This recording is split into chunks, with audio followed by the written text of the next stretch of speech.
ቻናል ከፍታችሁ ለአንድ ወር ለሁለት ወር ወይም ለአንድ አመትና ከዛ በላይ ለፍታችሁ እስካሁን ዎች አወር እና ሰብስክራይበር ያልሞላላችሁ አድሰንስ ላይ እየተቸገራችሁ ያላችሁ ይከፍላል አይከፍልም ብላችሁ ለምትጠራጠሩ እስኪ አንድ ቪዲዮ ልጋብዛችሁ። It's a very good news. ከሁለት አመት ከ3 አመት አረ 3 አመት አልፎታል። ከ3 አመት በኋላ YouTube started paying me.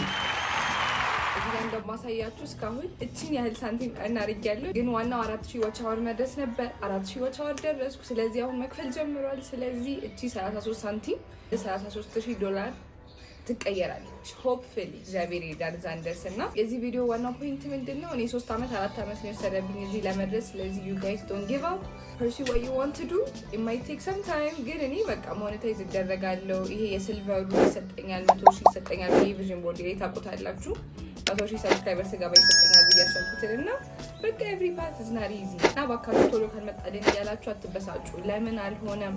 አንድ አመት ሙሉ ሰራው፣ እንት ጊዜ ኮንሲስተንት ሆንኩበት ምናምን ብላችሁ በጣም ብዙ ነገር ትላላችሁ። እኔ ምን ነበረ እና ይሄ ቪዲዮ it's a sign that ጥሩ ነገሮች የሚመጡት ከሰዓት በኋላ እንደሆነ ተስፋ እንዳትቆርጡ። እኔም በ3 አመቱ በጣም አስጠልቶኝ ነበር ማለት ሰራና ኮንሲስተንት ሆኜ ምንም ለውጥ ሳላይ ደግሞ አመት ተዋለሁ። የኔ እኮ ይብሳል ማርያም፣ አመት ተዋለሁ። ከዛ አመት ተው በቃ ተወቹ ብላችሁ ነው የምታስቡት። እንደገና አመት በኋላ ደግሞ ይሄን ነገር ማስበው for a reason ጭንቅላቴ ውስጥ ኢሜጁ ካለ ለምን ብዬ ተዋለሁ ብዬ ደግሞ ከአመት በኋላ መጣለሁ። አሁንም ሰራና 3 ወር አቋርጧለሁ ምናምንና ሞኔታይዝ ሲደረግ የአንድ አመታችሁ ነው ዋች አወር የሚያየው። እና ብዙ ዋች አወር በጣም ኤክስፓየር አድርጎብኛል ማለት ብዙ የታዩት ቪዲዮዎች ድሮ የሰራሁት የመጀመሪያ ቪዲዮዎች ምናምን እነሱ ኤክስፓየር አድርገው ሪሰንቶቹ ናቸው ሞኔታይዝድ የሆኑትና don't give up። እንደሰማችኋት ነው ዩቲዩብ ቻናል ከከፈተች በጣም ሎንግ ታይም ነው፣ ከ2 አመት በላይ። ኢቭን ጆይን ያደረገችበትን ሰዓት ሳይው 2020 ነው የሚለው፣ አሁን ያለንበት 2026 እና ሎንግ ታይም ለፍታለች። እንደተናገረችው ከ2 አመት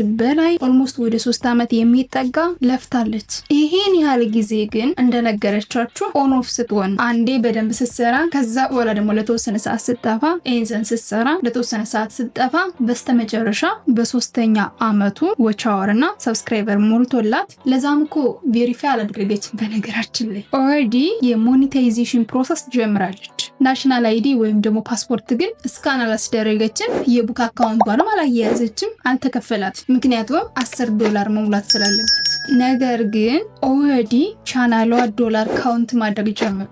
0.33 or 0.03 ሳምቲንግ እንዳያችሁት እና እንዴት ደስ እንዳላታያችሁ። በተለይ ደግሞ በመጀመሪያ ክፍያ $100 ሆነ $200 ሰርታችሁ ሊንክ ባደረጋችሁት አካውንት 20-30 ሺህ ብር ሲገባላችሁ ለመጀመሪያ ጊዜ እንዴት ደስ እንደሚላችሁ አንዴ ያችን ከቀመሳችሁ በኋላ ማንንም አሰሙ 24 ሰዓት ሰግጣችሁ ነው የምትሰሩት። እኔም መጀመሪያ ላይ ብዙ ለፍቻለሁ፣ በጣም ብዙ ዋች አወር አልሞላልኝ ብሎ ሰብስክራይበር አልሞላልኝ ብሎ ያን እንደማለም ተጣጥሬ ከሞላሁት በኋላ በጣም ያስቸገረኝ ነገር ደግሞ ፓስፖርት ስላልነበረ ናሽናል አይዲን በዛን ሰዓት ስላልነበረ ቬሪፋይ ማድረግ ከአድሰንስ ጋር ማገናኘት ብዙ መስዋዕት አስከፍሎኛል። ኦልሞስት ከ1 አመት በላይ ሞኔታይዝ መሆን እየቻለ አይሚን ሰብስክራይበሩና ዋች አወሩ ከሞላ በኋላ 6 ወር ነው 7 ወር ሆልድ ነው ቆይቷል። ከዛ በኋላ ደግሞ ከሌላ ሰው ቻናል ጋር ሊንክ አደረገ። ኤንዘን ፋይናሊ ኦልሞስት 10,000 or 15,000 ሰብስክራይበር ስደርስ ነው በራሴ ፓስፖርት ቬሪፋይ ያደረኩት። መጀመሪያ ላይ አታምኑ፣ ብዙ መስዋዕት ያስከፍላችኋል።